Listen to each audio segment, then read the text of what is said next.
Logan, talk about the training, right? You guys are all in different locations. And I mean, it's in some ways, right, easier to train when you're all co-located because you can look at the other person and say, all right, we're going to do this today. We're all going to the mat together. But now you've got to do that with separated by time and space. Sure.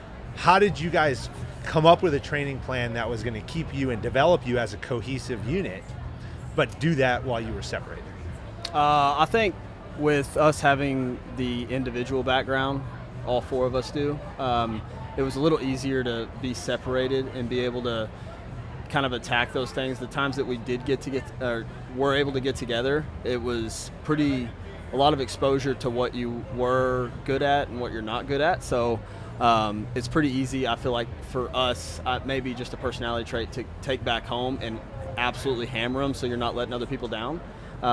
So that was kind of my take. The first couple times we met, it was the worm. The worm as a team would just beat me in the dirt, and it still does. And so just trying to figure out different ways to kind of have progressions to the worm by yourself and other things like that. And but yeah, that was it kind of for me, speaking for myself. So the worm is the giant sandbag that you all move together, correct, right? Yeah. Are there a lot of events that require teamwork together that would be hard to train on your own? Alexis? Almost all of them require some sort of teamwork. I mean, some of them are an individual event, like semifinals test 3, we each did something on the floor by ourselves, and then it was a combination of all of our times. There was really very little strategy, very little teamwork, but other than that, most of them have some sort of teamwork aspect, whether it's moving an implement together or a synchro movement where you have to all do it at the exact same time, or even just like a strategy aspect of like, this person's going to be able to push harder here, I can push harder there, and how do we split the reps up?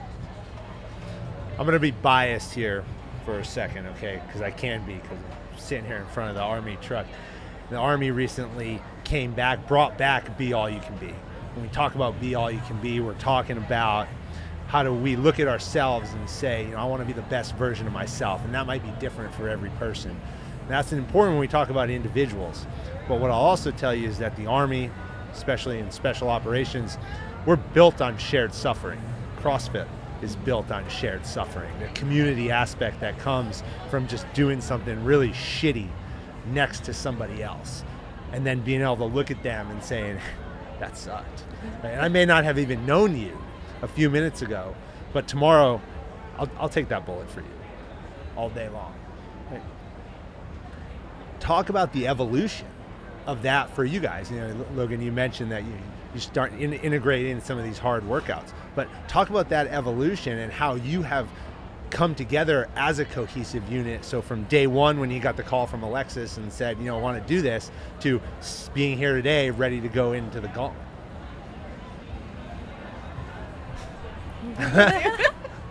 I think we kind of talked about it. Like, I think each of us is willing to die for the team. And I think early on, we established that desire and that willingness for each other. It wasn't just a team, it was a family. We made that distinction early on. We might argue or bicker with each other, but like when it comes to like go time and competing, we are willing to take a metaphorical bullet for each other. I'm willing to cough up blood on the competition floor for the other three, and I think all three of them are willing to do that for me. And so you kind of put your own pain aside. It's easy to want to ease off the pedal when it's just hurting for yourself, but when you take into like the responsibility of the rest and your responsibility to them, I think you're just willing to hurt that much more. I was going to say, actually, I think the hardest part, which might come as a surprise to some, is we actually each want to take more load from the team. Like, we desire to do more. Almost the hardest part is when you feel like someone might be better at something than you, is like, okay, actually I need to step back and let them do more, because that's going to be, in the end, the better thing for the team. And we're like, no, but I feel like I can do it. I feel like I can do it for the team. So that's actually the hardest thing, is stepping back and saying, I think our whole team will be better if you do it, and I just sit back. Yeah. Have you seen your individual numbers go up since you've started training with that team mentality? So I'm the least fit on the team, and that's okay. But Alexis moved to Raleigh a couple months ago, so we could train together. And I get my ass kicked every day, and it has definitely forced me to get more fit. That's For so sure. cool. For sure. Let's talk about that for a second because Yeah. you went there. So I'm going to bring it up because I think it's important. So you guys might know, but Shaylin took a lot of heat on social media after our interview with her. Okay, and normally I try to stay somewhere in the middle on these things. It's one of the few times where we had a guest on where I intervened in the conversation and was like, everyone just shut the fuck up, right? Like, I've had enough because you're not going to go toe to toe with her. I don't care who you think you are, all you haters out there who don't think that women can make it in the infantry, in the army, as in law enforcement, okay, in the games. It doesn't matter, right? Jessie and I talk about this a lot because she competes against males all the time and beats the shit out of them too, right? But when you think about this concept of the integrated team, right? How do you guys think about that? How do you approach that? And how has that brought you together so that you have each other? Yeah, there were definitely some workouts at semifinals where like females were the limiter, and the guys are always willing to step up and take that burden, and tomorrow they're going to have to in one of those events. They're going to have to do more work than us because it just makes sense. But like Alexis said, the hardest part is us letting them. Like, we want to pull our own weight, but sometimes for the team, it's best if we let them do what they're best at. And I think that it's a humility thing, maybe. We are fit. We know we're fit. We know we're capable. But we also believe in them, and we know that they're going to do it faster. And that's okay. It doesn't make us less fit. It doesn't take anything away from us. It adds to the team. But same thing with the Army. Like, you have one guy who's going to be better at carrying the extra ammo because he's a bigger frame and he can carry that weight. That doesn't mean the little guy's less fit. It means he's your runner for your emergency plan as your contingency. Yeah. It's just a different role, and if everyone had the same role, it would never work. So we all have a different role. Well, we talk about that in building teams, right? One of the most important parts of building teams is identifying strengths and weaknesses, right? And then putting people in positions. The definition of a leader, right? A definition of a leader, there's a lot of them, but one of them is how do you empower your subordinates and those around you to contribute to the mission?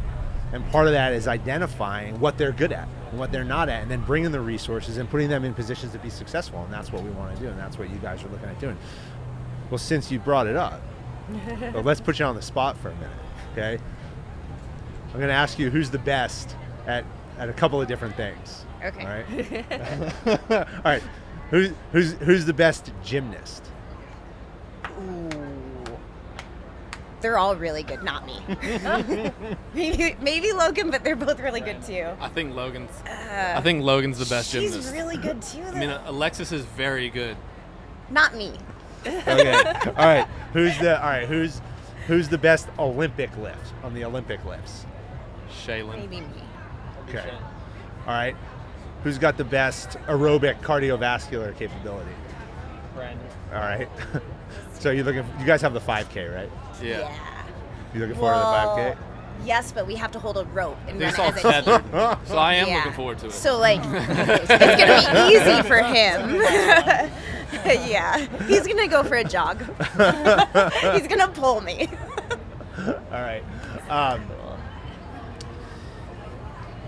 Beauty of CrossFit, right, is that you never do the same thing twice. Okay, and we're going to talk later this week with Director of Sport Operations Heather Lawrence, who's responsible for a lot of what you're going to endure and conquer over the next couple of days, right? And that, in my conversations with her to this point, we've talked about almost from a production side that they go through all this effort to put these things out and then they never do it again, right? And so there's a pretty cool aspect to that. What are you most looking forward to over the next couple of days? I'm kind of looking forward to the obstacles, just like the obstacle of every day, whatever that is. I don't think the beauty's in the finish line. I think the beauty's kind of in the journey, overcoming the tasks, the events, the working through things together, the pain. I think all all of that is what kind of comprises the artwork of the entire weekend.